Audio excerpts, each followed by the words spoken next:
tal, familia? Buenas noches. Mi nombre es Isabel Tataje, soy psicóloga de la sede del RIMAT.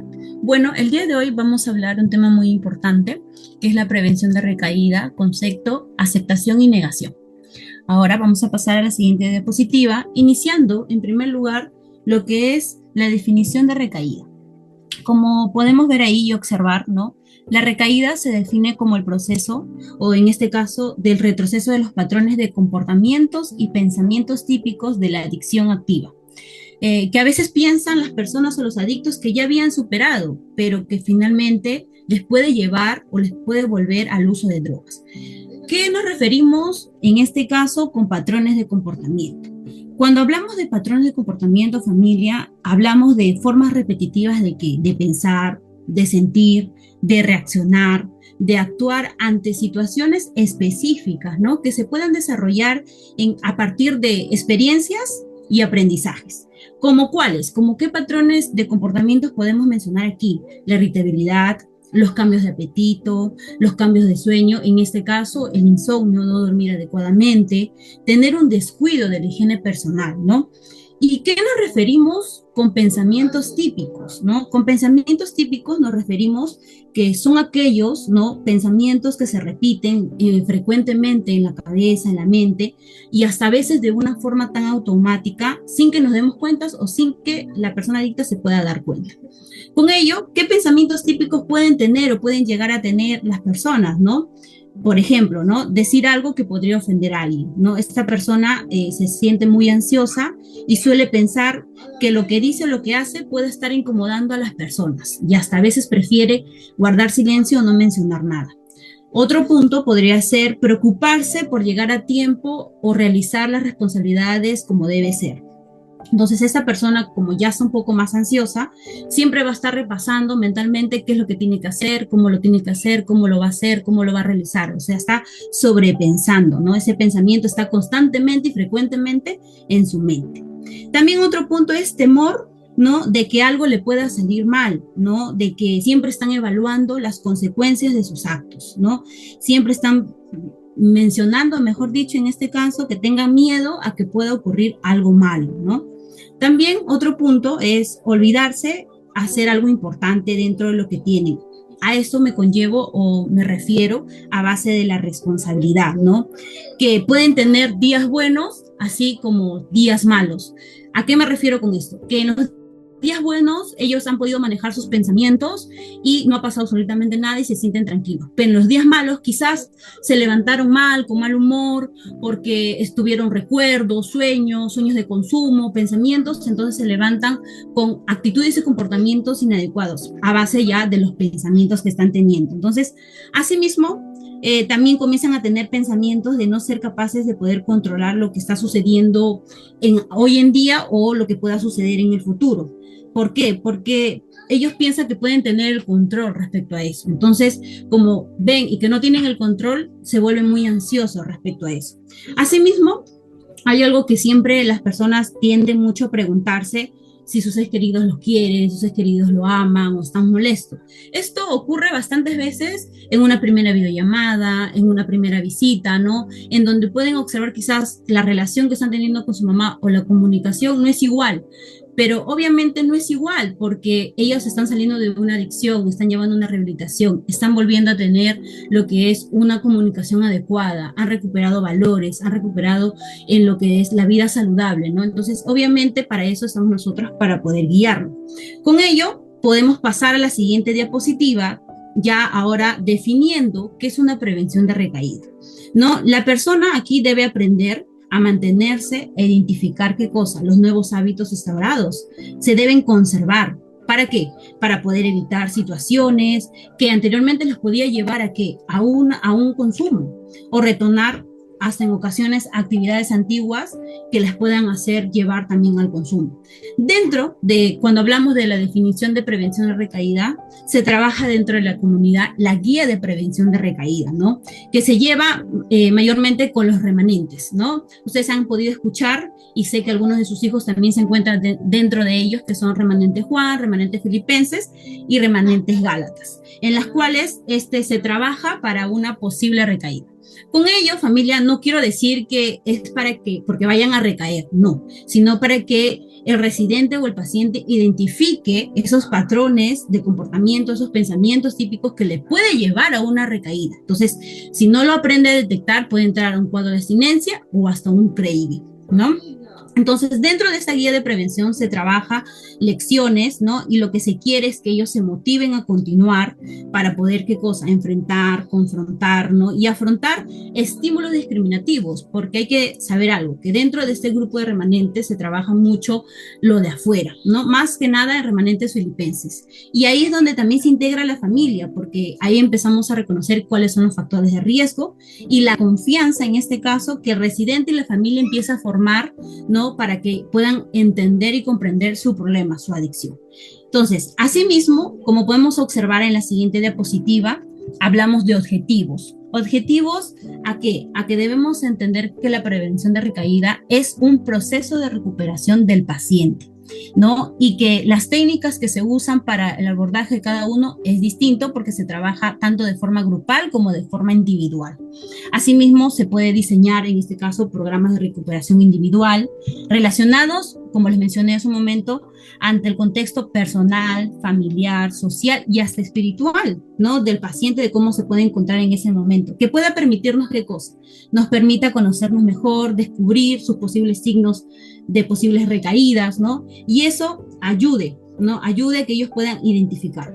Asimismo, se puede diseñar ¿qué? Actividades de recuperación relacionadas a qué cosa, a la participación de la familia, lo que les mencioné hace un momento, ¿no? Que ya la familia en grupos permanentes están empezando a involucrarse un poco más para que ellos también puedan aprender, participen en psicofamilia, en las terapias virtuales y puedan empezar a trabajar, ¿no? Cómo fomentar un buen autoestima, cómo mantener una buena comunicación con su paciente, estimular a que tenga una conducta responsable, ¿no? Conocer las actividades que realiza su hijo durante toda la semana, ¿no? O durante las terapias que pueda realizar y que no fomente, pues, no, en este caso, actividades de ocio, ¿no? Entonces, pero el mayor objetivo dentro de esto es generar un impacto causando una conciencia en su tratamiento, o sea que en este caso el residente entienda y sea consciente que la rehabilitación es para uno mismo y que no es un problema, más bien es una situación en donde tiene que conocerse, entenderse y formarlo parte de, y no verlo como algo malo. Por ello, tenemos en la siguiente diapositiva distintos indicadores. Vamos a comenzar con dos indicadores en primer lugar, ¿no? Que son los cambios de actitud y los cambios de pensamiento. ¿No? Los cambios de actitud se refiere a los cambios negativos, ¿no? Como la misma palabra lo dice, de actitud, tales como cuidar más la recuperación o rendirse, ¿no? Son iniciales de recaída, claro que sí, porque aquí empieza la intolerancia crítica, la falta de empatía, reaccionan por enojo o por cualquier cosa. Piensan que ellos mismos puedan solucionar sus problemas y que nadie lo puede decir. Acá entra la actitud en que si yo quiero dejarlo, dejo la droga. Si yo quiero hacer, si yo consumo, consumo, y si yo no consumo, no lo hago. Entonces, entran esos cambios de actitud, ¿no? En los cambios en el pensamiento, se refiere a rendirse a la recuperación del pensamiento, ¿no? Incluso temporalmente también puede ser un peligro para una persona adicta, ¿no? Comienza con el pensamiento de justificarse constantemente ante quizás equivocaciones o situaciones que están ocurriendo, comienza a minimizar el problema que tiene, ¿no? Hay mucha proyección de culpa, o sea, hasta a veces se echa demasiada la culpa, que también es muy peligroso, ¿no? Y hasta hay una convicción errónea, ¿no? En este caso, como les di el ejemplo anteriormente, en que piensan que si ellos lo quieren dejar, lo pueden dejar, ¿no? Cuando eso es erróneamente, ¿no? Asimismo, en la siguiente diapositiva tenemos lo que son los cambios de comportamiento y los cambios de humor. Cuando hablamos de cambios de comportamiento, se refiere que vuelven a viejos lugares asociados, ¿no? Con la adicción, cambiar las inasistencias de reuniones, de recuperación, de terapias, ¿no? Ese es un aumento de los síntomas muy relacionados con el estrés. Aquí, ¿qué aparece o qué ocurre cuando hablamos de cambios de comportamiento, ¿no? Que hay mucho aislamiento social, hay mucha negación, hay mucha manipulación, ¿no? Que Normalmente pasa a veces dentro de las visitas, ¿no? Mamá, ¿cuándo me vas a sacar? Mamá, ¿hasta cuándo me vas a tener? Mamá, yo no quiero estar acá. Entonces, ese tipo de temas, ¿no? No descansan adecuadamente, se les nota al día siguiente muy ojerosos, sus ojos están distintos, se les nota muy cansados, ¿no? Son cambios de comportamientos que se le puede observar. Y cuando hablamos cambios de humor, en este caso, son cambios emocionales. Cuando hablamos con cambios emocionales fuertes, hablamos mucho con el tema del aburrimiento, la cólera, la ansiedad, la depresión, ¿no? Que hasta mismo mucha euforia también o mucho entusiasmo también puede señalar una recaída en el proceso, ¿no? Es como una montaña rusa, ¿no? Al inicio, cuando estaban en el consumo, sentían mucha euforia, calma irreal, pero cuando ya desaparece, hay un déficit de dopamina. Cuando hablamos de un déficit de dopamina, sabemos muy bien que la dopamina es un neurotransmisor que se encarga de regular la motivación, el placer, el aprendizaje y el movimiento, ¿no? En este caso.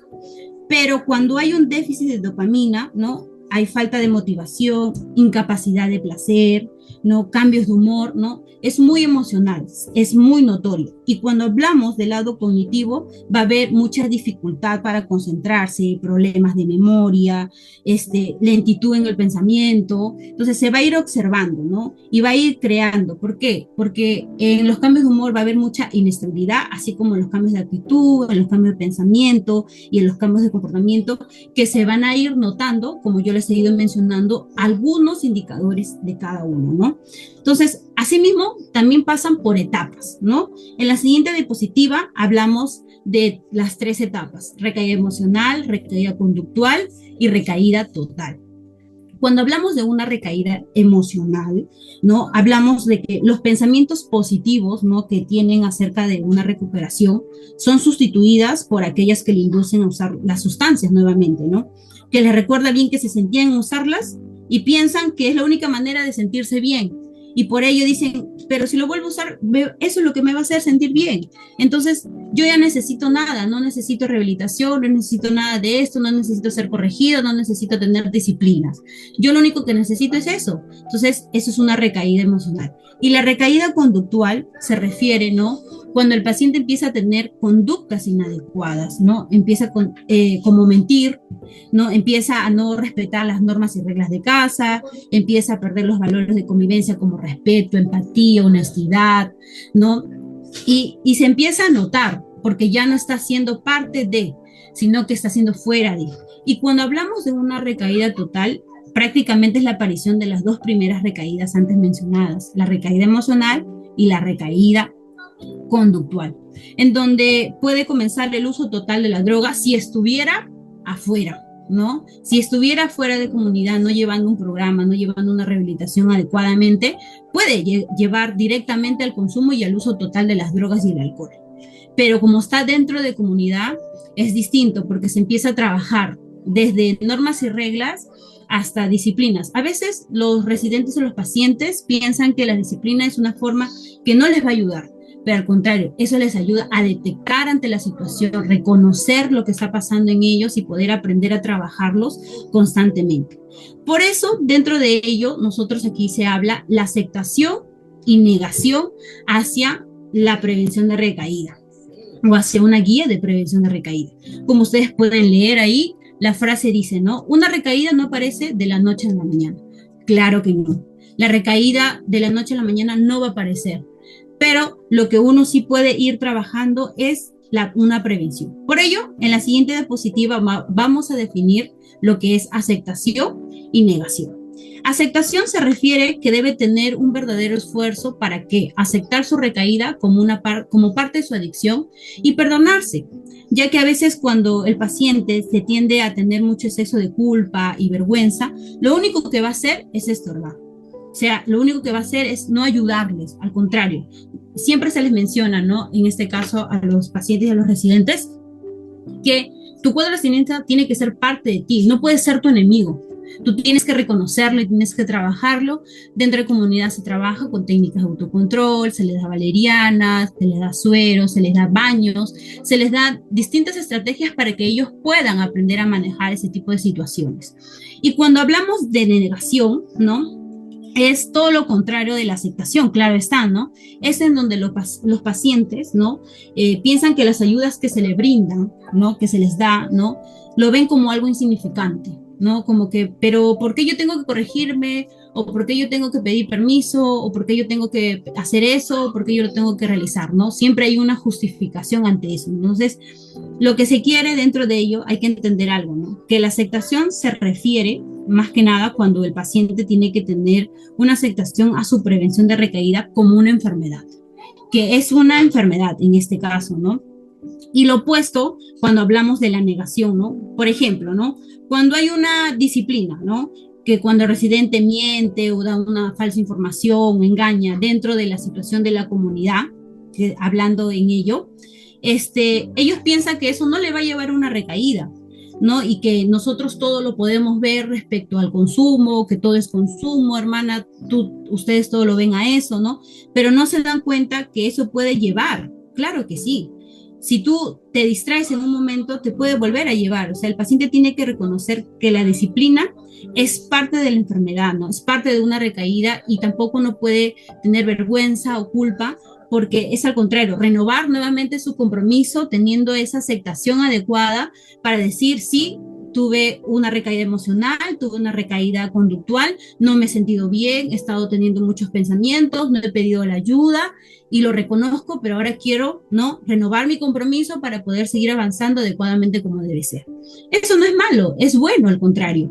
Es malo cuando entran en negación y no quieren escuchar, no quieren entender y al final hay un retroceso, porque mientras van avanzando, como ustedes saben, familia, son fases que ellos van cumpliendo y dentro de las fases hay objetivos en donde ellos tienen que ir cumpliendo de acuerdo a la fase que se encuentran.